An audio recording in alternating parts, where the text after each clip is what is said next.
TDP నేత రామకృష్ణ హత్య దారుణమని MLA Amarnath Reddy అన్నారు. మదనపల్లె ఆసుపత్రికి వెళ్లి రామకృష్ణ మృతదేహాన్ని పరిశీలించారు. రామకృష్ణ కుటుంబ సభ్యులను పరామర్శించారు. పార్టీ అండగా ఉంటుందని భరోసా ఇచ్చారు. నిర్లక్ష్య వైఖరి చూపుతున్న అధికారులపై చర్యలు తీసుకోవాలని సీఎంకు తెలియజేస్తామన్నారు.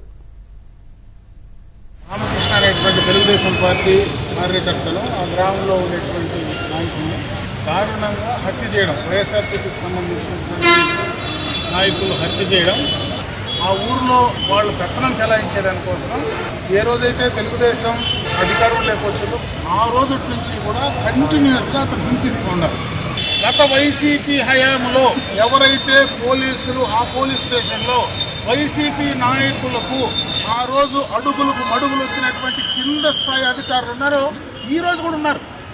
ఈ రోజు కూడా అదే కానిస్టేబుల్ ఉన్నారు, అదే నాయకులు ఉన్నారు. వాళ్ళ ద్వారానే జరిగేటువంటి ఇల్లీగల్ పనులన్నీ జరుగుతూ ఉన్నాయి. ఖచ్చితంగా దీనిపైన సీరియస్గా యాక్షన్ తీసుకుంటాం. ఖచ్చితంగా చేసినటువంటి వాళ్లకు మళ్లీ కృష్ణాపురములో జరిగినటువంటి సంఘటన ఈ నియోజకవర్గంలోనే కాదు, ఈ జిల్లాలో కాదు, ఈ రాష్ట్రంలో ఏ తెలుగుదేశం పార్టీ నాయకుడికి కార్యకర్తకు జరగకుండా ఉండాలని రేపు ఖచ్చితంగా కూడా చంద్రబాబు నాయుడు గారి ద్వారా ఆ కార్యక్రమాలు తీసుకురావడం జరుగుతుందని తెలియజేస్తారు.